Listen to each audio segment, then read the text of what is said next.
Netflix is famous for canceling your favorite show, but this time they have released something you actually want, an open source AI model that removes objects from videos like they never existed. Let me show you a hands on demo which is running locally on my system. So, this is the original video where we will be removing this glass with the help of this model which is called as Void. As you can see that at the moment inference is running. Let me quickly show you my VRAM consumption. So consuming just under 13 gig of VRAM. While it removes the glass from this video, let me tell you a bit more around this model. In fact, let me play a video which is going to warm up your heart a bit. There you go. So Void stands for Video Object and Interaction Deletion, solves the problem that every existing video editing tool gets wrong, almost. When you remove an object from a video today, you get a clean hole where it was, but everything that object touched still behaves like it's there. A ball keeps bouncing after you erase the person who kicked it. Void fixes that. Remove the person and the ball just sits on the ground because the kick never happened. It understands cause and effect, and that is the selling point here for this model, in my humble opinion. Not just what an object looks like, but what it does to the world around it. The way it works is surprisingly elegant, and I will tell you all about it in very simple words. But let's go back here to see what is happening. There you go. So let me play the resultant video. You see, the glass is no longer there. How interesting is that? But still, that lemon is bouncing off the table. Let me play the original again. Can we play it together? Yep. No.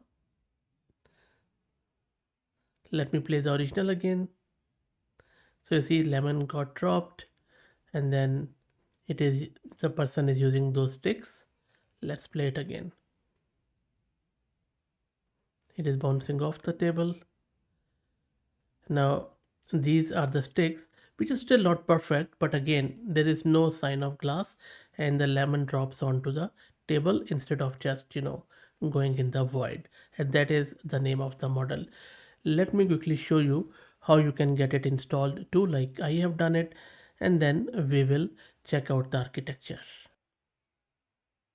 So this is my Ubuntu system.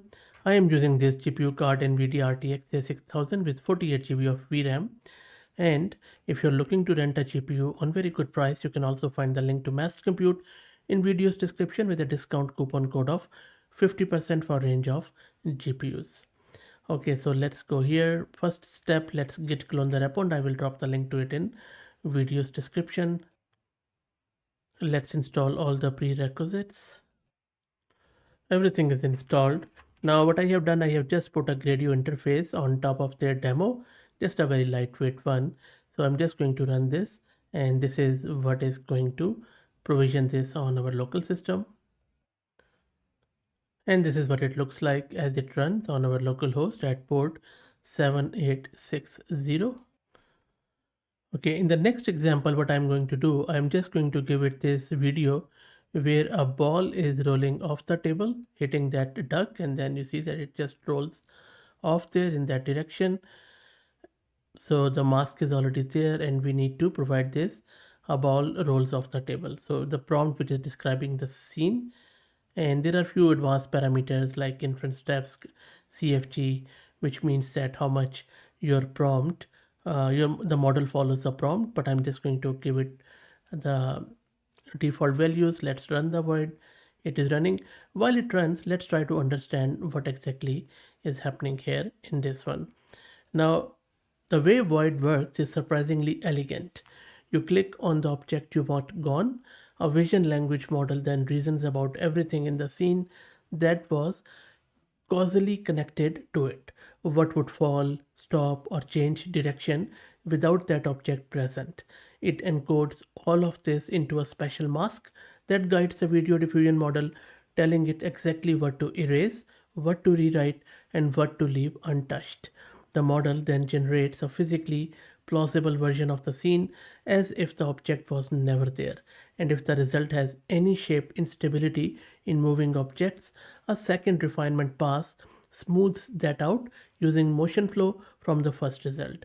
The whole thing runs on a 5 billion parameter model that Netflix has released, completely open source, as you can see here. And they also have shown some pass to refinements. For example, look at this. There is a basketball. There you go. How good is that? And look at this ukulele one. You see it falls off, and there you go. Pretty cool. So this is a pass too. Now, I think they have done pretty well. It's not perfect, far from perfect, but a very interesting, I think, model which they have produced. I'm not sure if they are using it in any of their own series or not. It is still running, and by the way, you can see that it takes a bit of a time. There you go.